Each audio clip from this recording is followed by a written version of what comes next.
네, 지난번에 이제 우리가 그 파이 이야기를 봤는데, 거기는 이제 주인공이 인도에서 살다가 캐나다로 가서 뭐 그 이야기인데, 그래서 사실 인도 모습을 제대로 보여주지 못했죠. 거기는 뭐 인도에 잘 사는 사람이었으니까. 네, 네.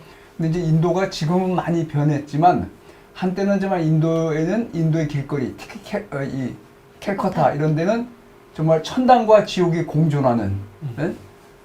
엄청나게 큰 벤츠와 나환자들이 길에서 같이 있는 그런 곳이었어요. 그래서 이제 네네.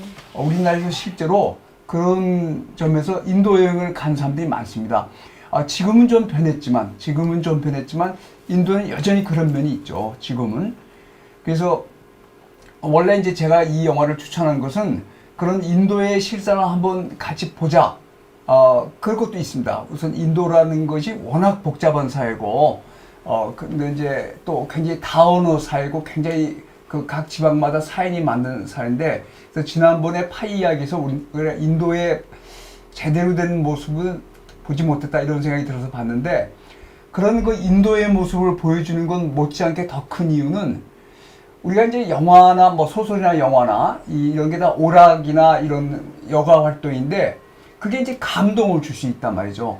근데 이제 그 감동에 주는 종류가 시대에 따라 달라지는 것은 어쩔 수 없습니다. 오늘 본 영화가 1990년대인데 이 롤랑 조페 감독이 미션이라는 영화를 만들어서 우리도 같이 봤는데 미션을 보면서 상당히 감동을 좀 하셨을 거예요. 미션은 크게 성공했으니까. 근데 이 영화는 그렇게 성공하지 못했습니다. 왜 이제 여러 가지 이유가 있는데 근데 그럼에도 불구하고 요새 나오는 영화, 그러니까 이제 여기 뭐 우리나라에서도 뭐 기생충에서 아주 못 사는 사람들하고 그거를 같이 대비해 보여줬는데 기생충에서 우리가 그런 감동을 좀 느끼지 못하죠. 뭐 이게 가난한 사람들의 삶을 리얼하게 다뤘다 이런 건 못 느낀 편인데 하여튼 이 영화는 1990년대 영화에서 볼 수 있는 감동, 그걸 좀 우리에게 준 면이 있다고 생각합니다. 지금 우리가 보면 약간 촌스럽게 보일지는 모르지만, 그래서 첫 번째는 그 감동이라는 거. 그게 영화에서 주는 감동이 변하는데, 우리가 지금 요즘에 나온 영화에서 과연 그런 감동을 주는 영화가 있는가?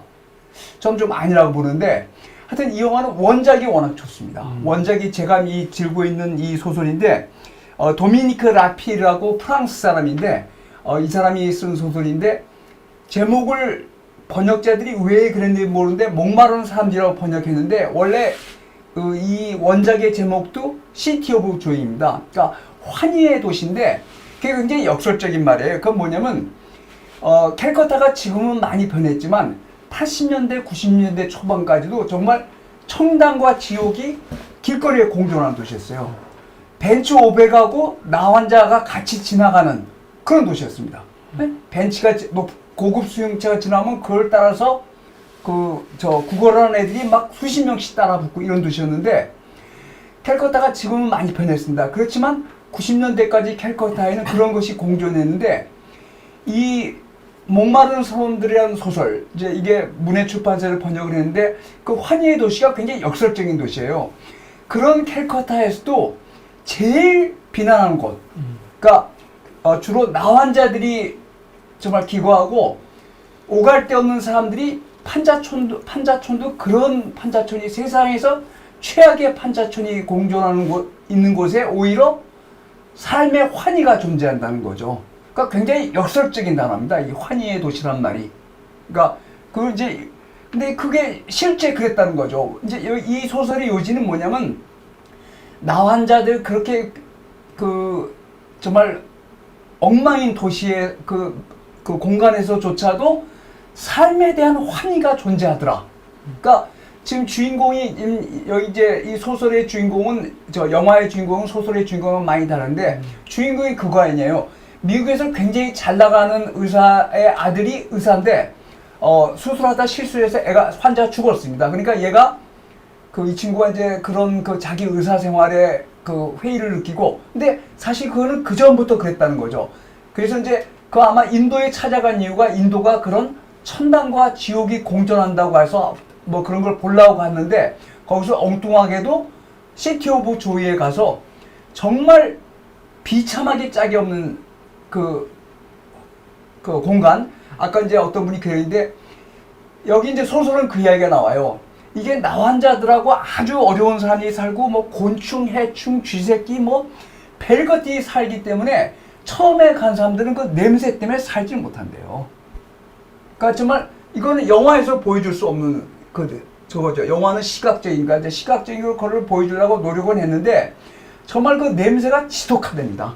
그 냄새가. 근데 이제 그런 거에서 익숙해서 사는데 원래 소설의 주인공은 의사가 아니라 의사는 소설에서는 영화의 조연인데 이제 이거는 영화적 재미를 위해서 미국에서 살던 친구가 회의를 느끼고 오서는데 원래 소설의 주인공은 테레사 수녀 같은 사람들이에요. 프랑스 출신의 신부랑 스위스 출신의 간호사, 남자 간호사가 일부러 이 캘커타를 찾아서 말하자면 빈민 구제 활동을 하기 시작했는데 그 중에 한 사람, 스위스 출신의 간호사, 남자죠. 그 사람은 나중에 인도 국적을 취득했어요. 그래서 하여튼 그 사람들이, 그러니까 테레사 신부에 대해서도, 테레사 수녀에 대해서도 비판적인 요소가 많습니다. 테레사 신부가 뭐라고 그랬냐면 두 가지가 크게 비판을 받았는데, 첫째는 뭐냐?